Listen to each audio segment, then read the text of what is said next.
دوستای عزیزم، امیدوارم که صبح تابستونی گرمتون به خیر باشه. امروز یک شنبه 2 شهریور ماه، ساعت هم 10:34 است. میخوام یه ولاگ رانندگی از لاهیجان بگیریم به سیاکل. از سیاکل گرفتیم، از این برم گرفتم ولی روش صحبت نبود، توضیحات ما نبود. این توضیحات ما خیلی مهمه، مثل که توضیحاتی که ما میدیم رئیس جمهور آمریکا هم نمیده، به ما نمالی ما ردت میکنیم. داریم یا سوار میشه این از طرف باسکیو گراب میخوایم بریم. یعنی الان هم ولاگ رانندگی تو لاهیجان رو تمومش کردیم. که از غروب شروع کردیم، خورد به تاریکی دیگه، گفتیم یه تیکه ادامهش هم چیز کردیم، روز اومدیم تکمیل شه، تیکش رو دوباره گرفتیم. دوست داشتین اون ولاگ هم نگاه کنید. الان ما در میدان شهدای لاهیجانیم. این ورک ما داریم از سمت استخر و لنگرود و اینا، دست راست میخوره به کردسر، ببخشید جیرسر، دست راست هم میخوره به میدان وحدت اسلامی و چهار پادشاه، مستقیم هم که میره به سمت آستانه اشرفیه و باسکیو گراب.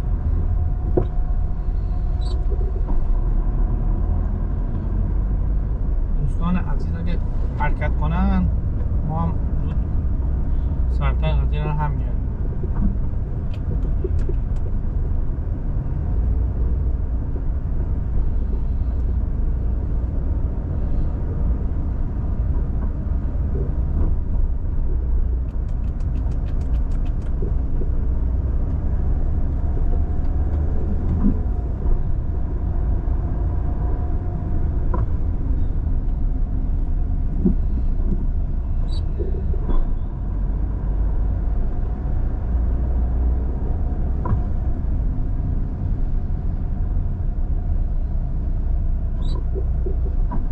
باتریمون تا خارج شدن لاهیجان تمام نشه صلوات 20 تا داریم، به خدا آمپر 20 تا داره نشون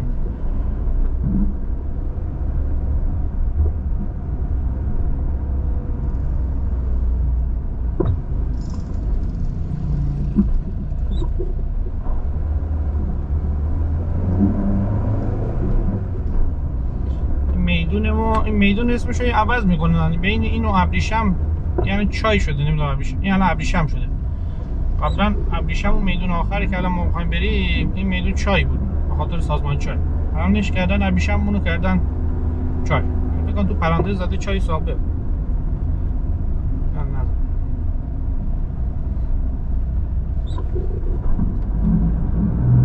دیگه مردم قاطی میکنن.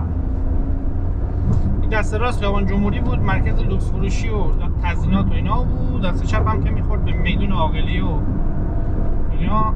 ما هم که داریم میریم سمت باسکیو گراب. این هم میدون انتظام باید باشه، نه اصلا پاینده انتظام روش پرانتزی من دیده بودم اینجا بود. این دست راست بیمارستان پیروزه. میبرم الان جزء حاجی آباد بهش میگن، مرکز تعمیرگاه و دادگستری و معاینه فنی و کپسول پر کردن و نمایشگاهی عزیز خوش انصاف تو پاچه نکن. اینجا تقریبا همه مکانیکی های خوب لاهیجان همه اینجا، صافکاری و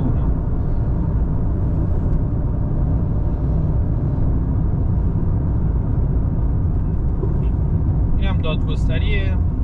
این نیست بعدی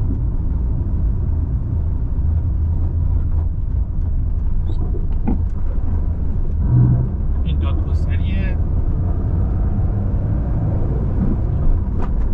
پمپ بنزین هم اینجا داره. یه تالابی هم داره، تالاب حاجی آباد. یکی 2 سال افتتاح شده، جای پیاده روی و ایناست. مثل اون استخر لاهیجان پیشرفته نیست ولی مثلا قدم زدن خوبه، هم جا پارک زیاد داره، اندازه اونم بزرگ نیست. هیچی نداشت، ما رفتن سوپرمارکت هیچی نداره، فقط قدم باید بزن. جای دوچرخه سواریش مثلا راحت که بچه کوچیک دارین یا خودتون مثلا چی کنین، دوچرخه سواری اینجا راحت میشه کرد. چراغ هم داره، حتی روشنایی هم داره، دیر وقت تاریک بیاین. همون تاش ممکنه خفتتون کنن، چون میگم آدمش کمه، یعنی میایین تنها نه. گزارشی نشده ولی میگم به احتمال. اینم میدون ابریشمه، الان شده چای. یعنی میدون لاهیجان از شهر. این میدون قبلا اینجا سنگ فرش داشت، یه خورده ترافیک میشد، من اعتراض کردم هم سنگ دیر به کارو میرسیم نه، ولی اینجا تصادف کنیم آدم بهتره بکنیم.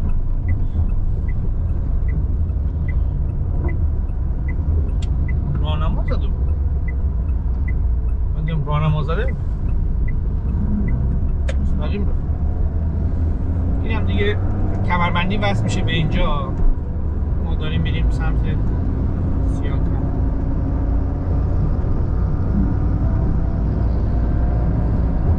من 70 تا دارم، 70 تا پر نشده، 65 تا کنم. نگید خودش سریع میره غر میزنه، تو فیلم اینجوری نشون میده. اینجا معمولا تصادف زیاد میشه، سریع سرعتگیر همه میرن پشتم، معمولا اینجا تصادفات هست، مخصوصا دم غروب ترافیک میشه، جفرانه ها بزن نزنن پشت ما. دوبار پیش اومده که ما جفرانه ما هم زدیم، آروم وایسادیم، مسافر اومد پشت زده به ما، میری پایین میگه ببخشید من حواسم نبود، جفرانه ما من زدم که همش همون چیز میذارم، آره کربندی لنگرود بزن.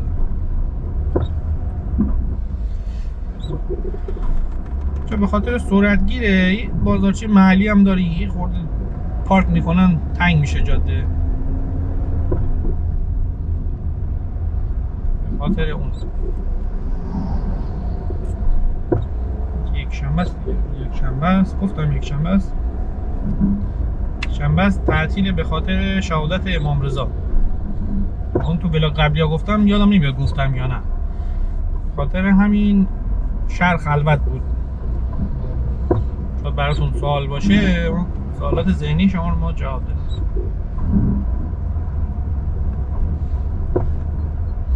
این حاجی لبگی آمدی نوشته اون یه بسته چای لاهیجان هم زده. این چایی میخوای بخری، خب اولا در اون کیسه باز نباشه، با اون چای فروش میدونم در اون کیسه نباید باز باشه. چای جزو گیاهای حساسه، چون چای طبیعی اسانس نداره، درش که باز باشه هم رطوبت میگیره، هم آفتاب بخوره، این عطر و طعمش میره. پس اون کیسه ای که جلو گذاشته از اون چایی نگیرین، بگین نه برای من کیسه بسته بیاد، یارو بدونه که اصلا هیچ چیزی حالیتون هست. بعدش چای رو چی کنین؟ مثلا یه اندازه کم بردارین، یه بازدم بهش بدین. اگه چای عطر داشته باشه، خوش عطر باشه، چی باشه،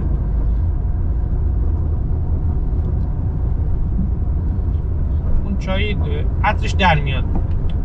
یعنی مثلا رطوبت نگرفته باشه، چین اول یا هم دوم هم باز کیفیتش خوبه. اینجا باسکی و گرابه، اینجا مراقب باید باشی به نمالن. سیاکل دست راسته، ما باید بریم دست راست. خانه هم میزه موتوری باز میاد.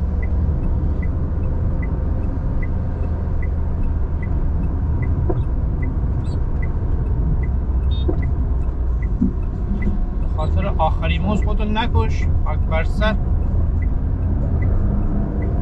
2000 تومن ارزون تر.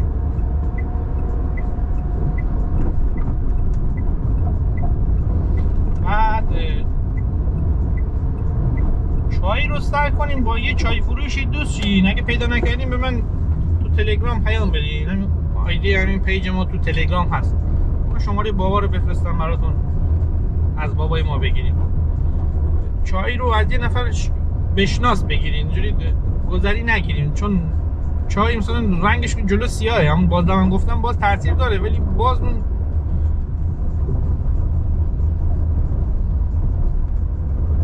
توی اوری و اینا یه خورده داستانش بازم فرق میکنه. بعدش اینی که اوریتون سعی کنین چینی باشه، نهایتش از این رویا چای خودشو این جاده سیاکل باسکوگورا به سیاکله. امروز میگم تعطیل، همه دارن برمیگردن، یه خورده شلوغ است. یا مثلا میخوام برم دیلمان،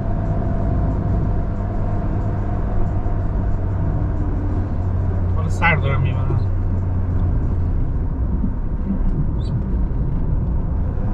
چای رو به ازای هر نفر یه قوری چینی تقریبا 3 تا قاشق باید بریزین توش. بعدش حالا این خاک ریختن قبلا بود، میگفتن یا آب بکشین خاک بره، حالا دیگه معمولا توصیه نمیکنه. حالا خواستینم یا آب سردم بکشید، ولی شما اول داره قوری آب جوش میاد، قوری رو کتری بذارین، چون بیشتر ملاحل دم کشیدن، بیشترش که نه، یه بخش زیادیش به خاطر اینکه قوری تا گرم بشه دم کشیدن شروع بشه چای طول میکشه. شما آب گذاشتین جوش بیاد، همین چای تو قوری بریزین، حالا آبم بزنین، میخوایم بزنین خود نمش میگیره، بزنین رو همون قوری رو کتری که داغ بشه.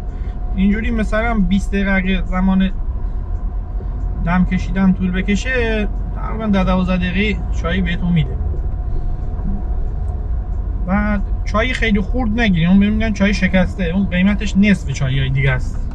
مثلا میگه سرگلم هست، به هر حال چای شکسته است دیگه، خرد شده چایای دیگه است. نه اینکه جنسش بد باشه، تو میتونید قیمت میگم، مثلا قیمتش اگه مناسب تر بود، ارزون تر بود بگیرید.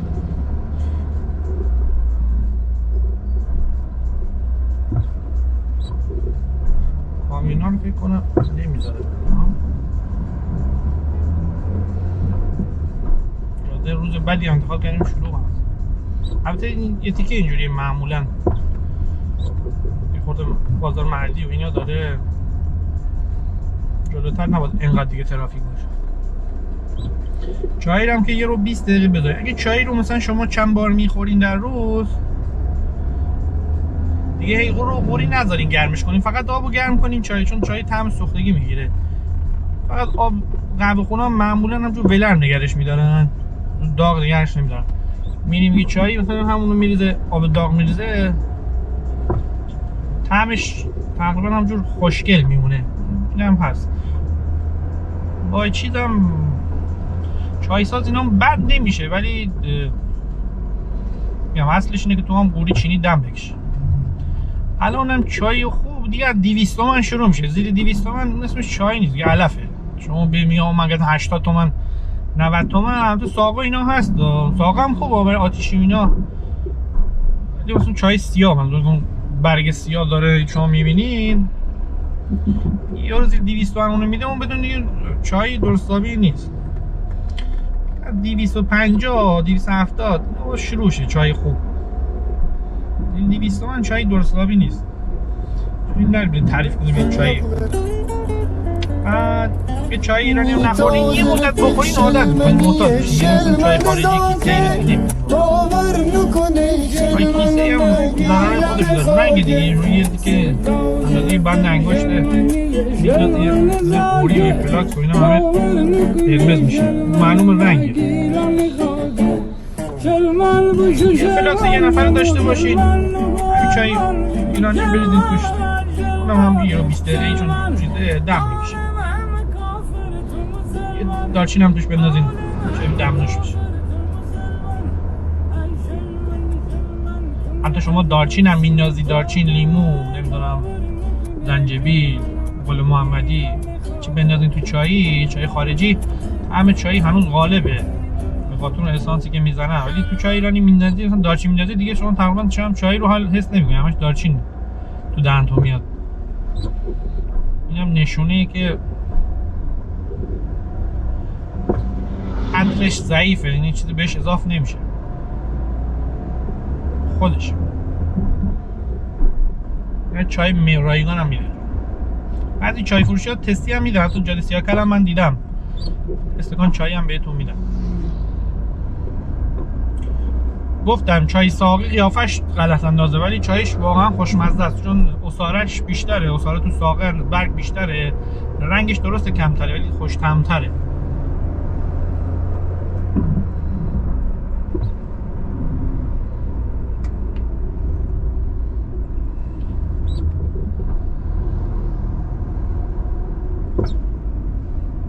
چفل چی تو این مسیر کارخونه برنج زیاد میبینی. الان مثلا این کارخونه برنج سبقت ممنوع. این جاده داشتم خواستم بگم این جاده میخوره به بلاکش گرفتم براتون، از سیاکر میخوره به سنگر و شما میتونین بریم به هم جاده تهران برین، هم مستقیم همون جاده رو بریم به فومن و سومسرا برسید. تقریبا جاده اصلی کمربندی دیگه، کمربندی آزاد بزرگراه چی میش میگن، خب معلوم چی ساختن. از تهران میخوای بیای شرق گیلان همین سمته، فقط اینجا رو خیلی احتیاط کنین، کامیون زیاد میاد، واقعا هم بد رانندگی میکنن، مخصوصا بومیا دوشاخه راهنما رو نمیشه اونجا شو. این شب اگه میخوایم بیاین از این ور خیلی احتیاط کنیم، واقعا خطرناکه این ور، روزش هم احتیاط نمیکنم. این پیج سیاکل ما داریم، تصادفای بدجور میشه اینجا.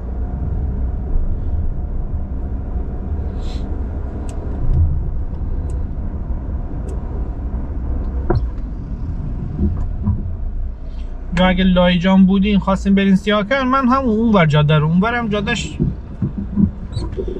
بی خطر، جاده بی خطر که ما نداریم نسبت به اینجا، نه کامیون نمیاد، اینقدر ترافیک نیست، جادهش هم میخوره گشادتره به نظرم، باز بهتر از این بود. من جادهش اینقدر تنگه.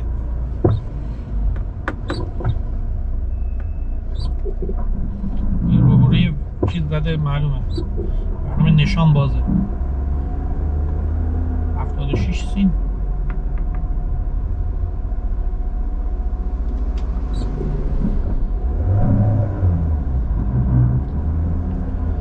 گیلانی هم هست، سین نمیدونم کجاست.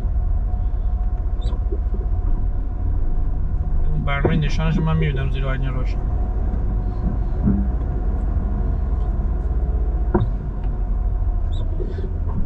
از جای دیدنی تو راه، جای دیدنی که نه، حالا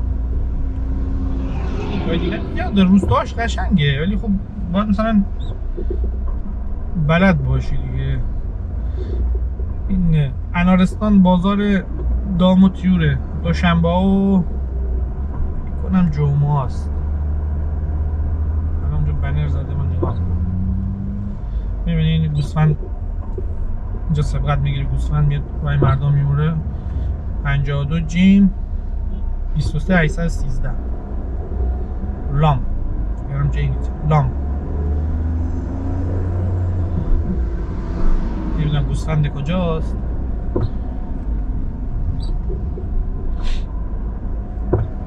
همینا می اینجا تصادف کنن. آقای 450 ما رو گرفت، دوربین داغ کرد.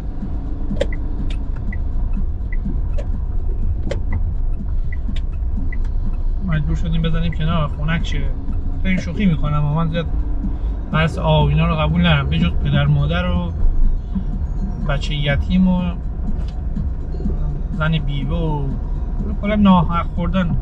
این معلوم بود گوسفنده، این همه وایسادن توی خط دارن میرن، تو میگی بچه زرنگ باز در میگه گوسفنده دیگه. تو این به گوسفند بنده خدا هم هست، گوسفند پشمش هم حتی فایده داره، اینا فایده ای نداره معلومه. میگم چی داشتم میگفتم، این شما سواره عزیزم میبینیم فندق 150 تا مفت. بلال فقط بلالای سرین خداییش خیلی خوشمزه است. جاتون خالی، هفته پیش بودیم دیگه، پیش رفتیم سرین، فکر کنم دونی 50 تومن بود اونجا، برای درست میکرد با خدمات پس از فروش. شیر بلال واقعا.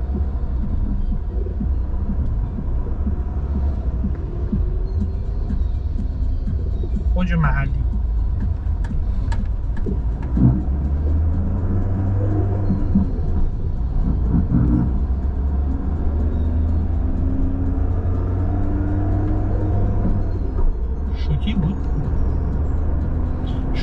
ماشینایی میگن که جنس براتون قاچاق میکنن، مثلا عقبش معمولا بالاتره، این جلوش پایینتره، بار میزنن همتراز میشه. بعد مثلا بندر عباس تا چیز مثلا 20 میلیون 30 میلیون میگیرن، تمام ایست بازرسی ها رو رد میکنن، جنس و قاچاق میارن تهران تحویل میدن، بهشون میگن شوتی. این چند روز پیش بود یکی از این شوتی ها زده بود به یکی از این مامورا، بنده خدا رو کشته بود.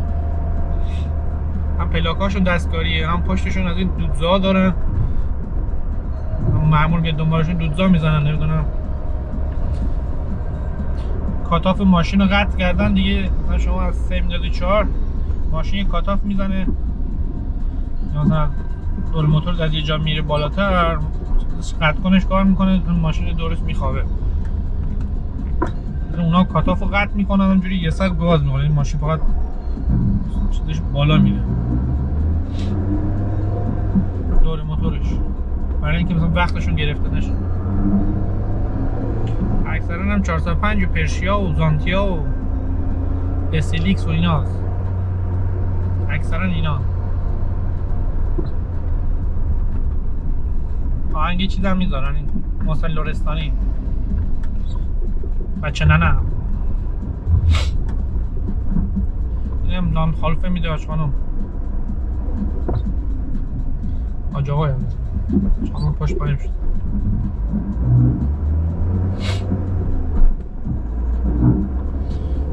آج خانم کار آفرینه، آقا کار میکنه دست میزنه میگه آفرین، شوخی گرم آج خانم. معمولا این کارا رو خانم ها انجام میدن، آقای اومده کمک. خدایش خانم های گیلان خیلی زحمت میکشن، حالا بس نسل جدید نیست، بس نسل های قدیمه.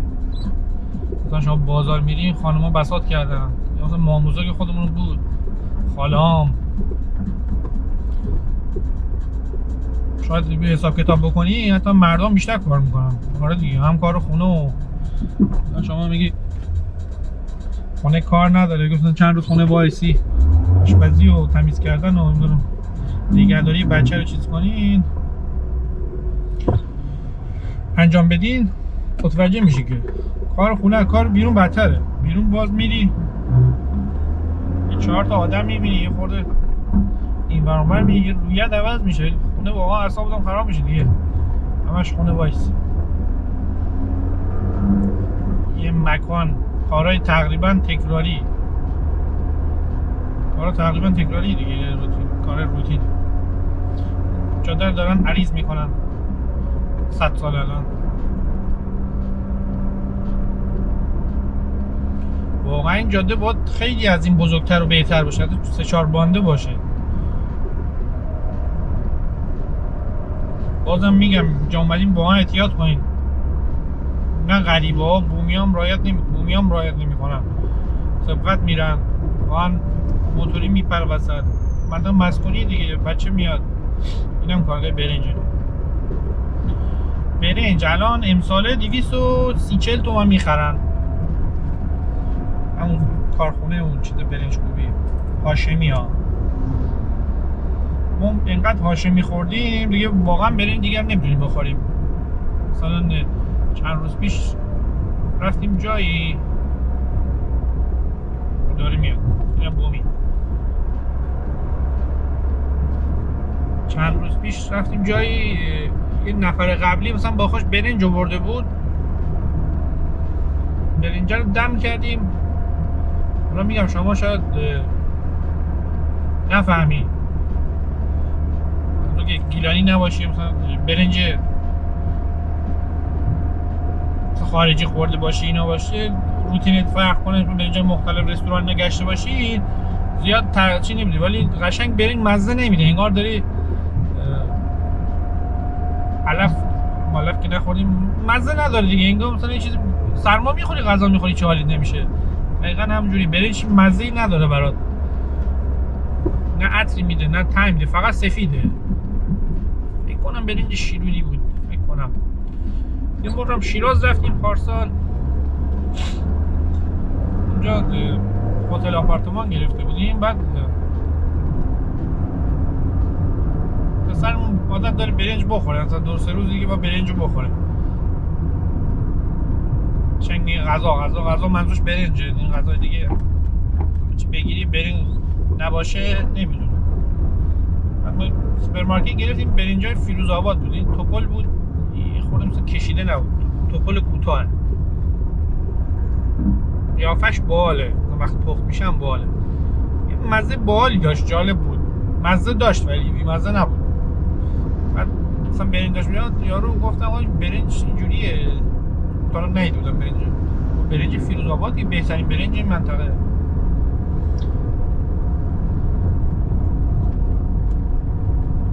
برنج مختلف خوردیم ولی این برنج واقعا مزه نداشت. مثلا ما برنج که ما که مجانی میگن شمالی زن بگیر، من برنج تو میده، هم نمیدونم ترشی تو میده، هم چیزی میده. ما برنج رو مجانی از پدر خانوم میگیریم، من خدا کمکش هم نمی کنیم، فقط خورنده ایم.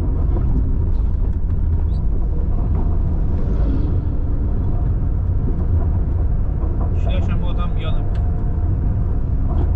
مجبور شدم برنج بخرم کنار خونمون رشت.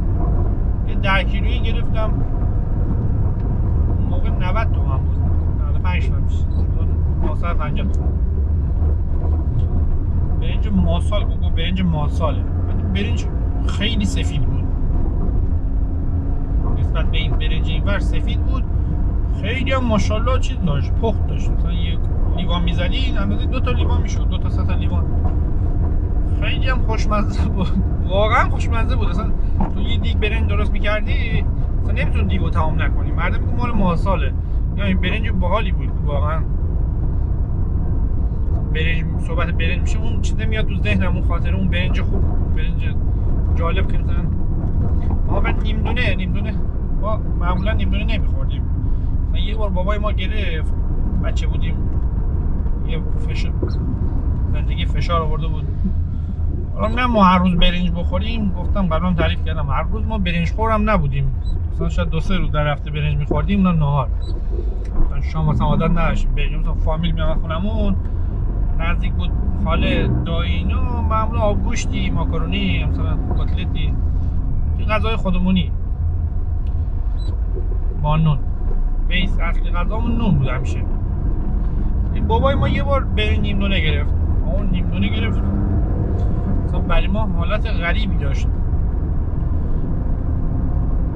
چند کیلو گرفته بود امتحانی، نه تو خوردن رو خوردیم ولی با اکراه بود دیگه، اینجوری بود. من چیز شده بود، میگم این واسه مرغات چیز گرفتی، با ما اذیت میکردیم بذار جان برنج واسه مرغام. ما بچه بودیم زیاد تشخیص هم نمیدادیم بابا نداره یعنی چی. ندارم نبودیم، منظوره که خونه زادی داشتیم، این خورده خیلی فشار آورده بود. بابا بنده خدا دیگه بعد از اون نگرفت، همونم با درشت قاطی میکرد که مثلا ما متوجه نشیم، اینقدر برامون حالت غریبی نباشه.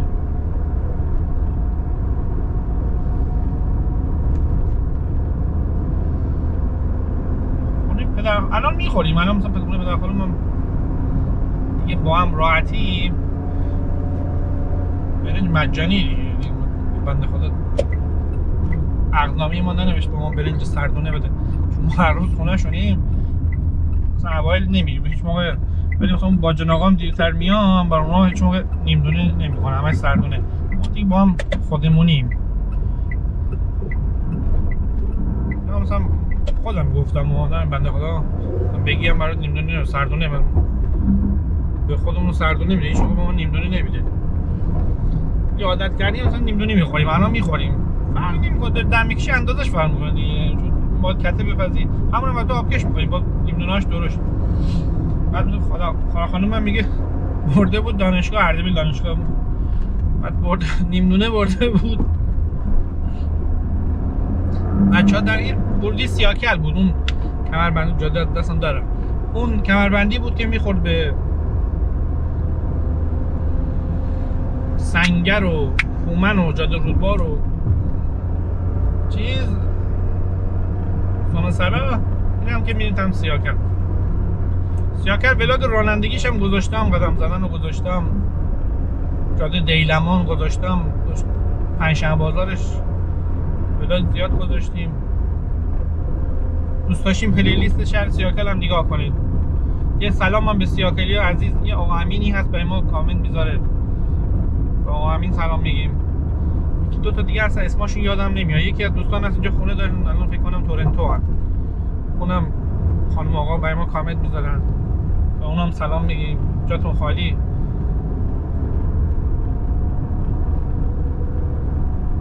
جای دیدنش پاشوران، پارک رودخونه پاشوران.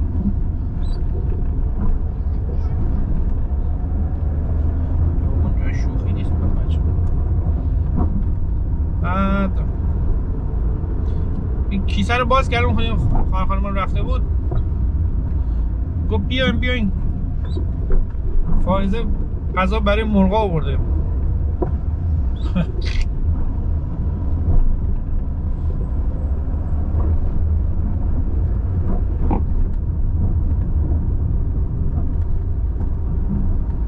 اینم شهر سیاکل 76 ب مال اینجاست، بلاک اینجاست.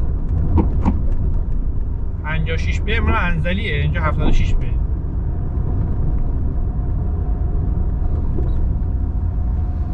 هم میدون بسیج. امروز جاده دیلمان باید شلوغ باشه، تعطیلی هم هست. من یه 7-8 ماه اینجا بیمارستان اومدم،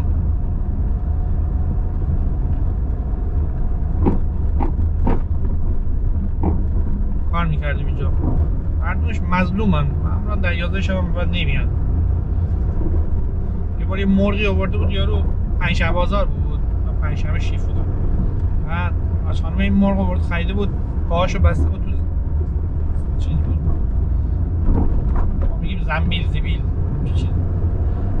خانم‌ها ساک میگیرن، قبلا با نوشابه ساندیس درست میکردن، الان پلاستیکی شده.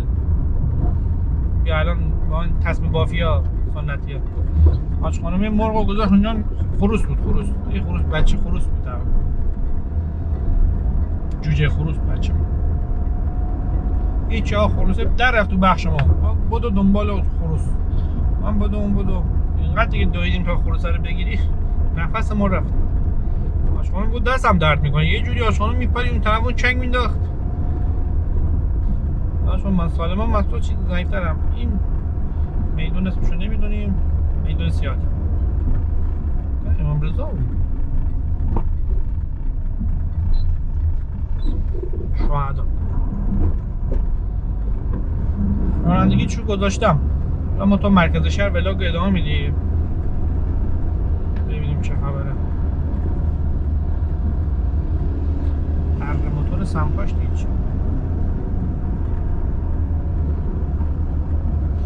واقعا یه روزی باید موتوریا رو بیارن مغزشون رو در بیارن، ببینن مغز اینا چی میگذره. مثلا دست راست یا میای دست چپ، من تو دارم میرم دستم تو گوشی باشه، یا مثلا یه سرگاز بدم تو رو نبینم که تو داری میای، تو رو پرت میکنم. اینو واقعا این میدون امام رضایی گفتم تو ذهنم بود، باید قاعدتا میدون اصلیشون باشه.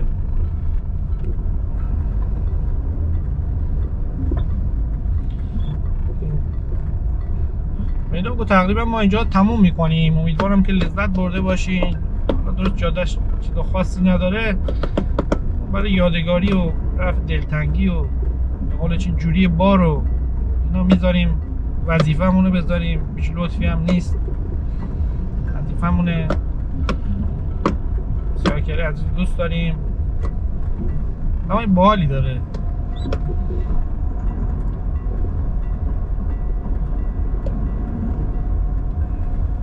دیلما میری خدایش میفهمن، اکثر جا چون همزبون ما نیستن ولی میفهمن. تقریبا لایی جان اومد اینا باید یه خورده بهتر برخورد میکنن. یه چیز دیگه هم هست، الان نمیدونم شما کجایی هستی، تهرانی هستی، جنوب نگاه میکنی میای اینجا اون بالا هست، اون بالا دیلما قیمت ها زیاد چیز نیست چون پخش میره اونجا. یه جاده ایکس ایگرگی شما میری مثلا میگه بدنی 20 تومانی بهت میده 30 تومن 25 تومن. فکر نکن ما میریم اونجا مردی صحبت میکنیم به ما 25 تومن، ما هم همین جوریه. حالا یا نرخ کرایه بار میخوره، یا مثلا میگم یارو بی انصافه، یارو نمیدونم چون صاحب نداره، بازرسی نیست. فکر نکن فقط به بومیا مثلا به ما مجانی میدرسن، نه چیزی هم نیست. مثلا من چای خوردم جاده عباس آباد 40,000 تومان، با اینکه مثلا من لهجه‌م رشتی نمیخوره. اون بچه 60 سالم دیگه هر کی خورد صحبت میکنه میفهمن مال غرب مازندرانم. یا اصلا یه چایی مثلا همون دوربین دستمون بود که تبلیغ، اصلا پول تبلیغ، بابا تبلیغ اون 40,000 تومان من گرفت. اینجوری هم نیست میگم تو باحال برای ما مجانی حساب میکنن، شما میای فارسی صحبت میکنن، پلاک تهرانی نمیدونم پلاک کجاییه برای $50 کلا همینجوریه. کلا میگم یا خوش انصافیه یا بی انصافیه یا درسته یا غلطه، هر چی هست مال هممونه، ما اینجوری چیز نیست. حالا بس اینجا شد من رفتم رو منبر یه کلیپی دیدم یارو جاده رو بستن،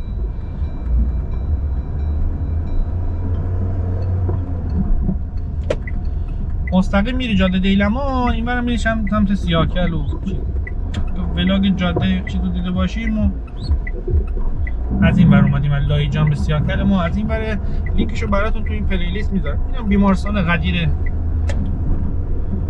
سیاکل اینجا. یارو کلیپ گذاشت رو از تهران، یه دونه مسافرخونه بود، پنجره هم حتی چیز نداشت، پرده نداشت، روزنامه زده بود، یه میز کثیفه، یه پتوی پاره پوره اصلا معلوم بود 100 سال نشستنشه. یه اتاق 800,000 تومان ازش گرفته، یه اتاق بود، یه اتاق مثلا 10 متر هم 9 متر هم نبود، 800,000 تومان گرفته بود. بعد میگه بابا شما میگی شمالی‌ها اینجوریان، شمالی‌ها ویلا رو $50 هم نگاه کن، خودتونید شمال ما مثلا همچین اتاقی خدایش نیست، من ندیدم کسی همچین 800,000 تومان شبیه مثلا بهش بده. خودمونم قاضی کنیم، شما تو دیوار نگاه کن، راه دور هم نیست، برنامه دیوار تو گوشی همه هست، نگاه کنین مثلا فلان. ما رفتیم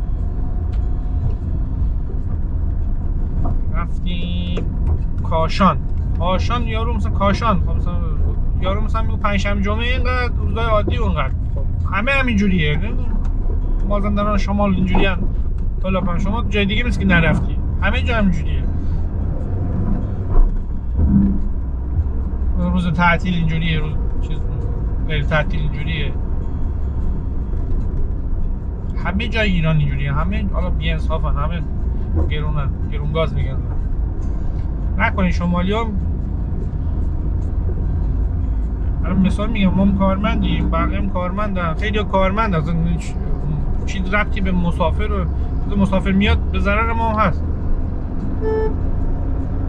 مسافر میاد به ضرر ما، بیمارستان شلوغ‌تر میشه. ما کار مثلا میگم توی شیفتی 40 تا مریض داشتیم، یا 70 تا 80 تا 100 تا هم داشته باشیم، هیچ سودی برای ما نداره، هیچ تو 1000 تومان. فقط با تو فشار هم ترافیک و هم تو اصلا خودکنی و مریض بگی و میگه شمالی‌ها چون جوریان، شمالی‌ها چون حس می‌کنی جای بدی هم نیاین، واقعا خودتون اذیت میشید. یه جای فکر می‌کنی بهتره، مردمش خوش انصافترن، میگم گیرونی برای خودمون هم هست. به خدا ما میریم، من ولاگ چیز ما رو ببینید، ولاگ ما چه تمام بود، ولاگ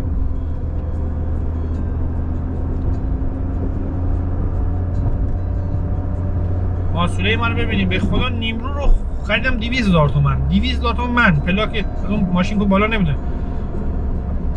من خودم 200,000 تومان بابت این نیمرو، دو تا تخم مرغ، یه لیوان چای، یه بوری بود، یه بوری 200,000 تومان. نگاه کنین توش هم گفتم 200,000 تومان، هیچ چیز خاصی هم نبود. تو خیار گوجه هم یادم نمیاد داده باشه. به من مجانی نده که شما اعتراض کنید بگید آقا شما 200. یه ببخشید موتورم داغ کرد، تمام همه رو یهو بگم یادم نره. امیدوارم لذت برده باشید. دیگه نصف اینجا تماشا کردید. روزتون بخیر باشه. لایک و کامنت و حمایت فراموش نشه. همتون رو دوست دارم. پلیلیست سیاکل هم یادتون نره. اینم ازبرم دیگه تا اینجا اومدیم دیگه. خداحافظ.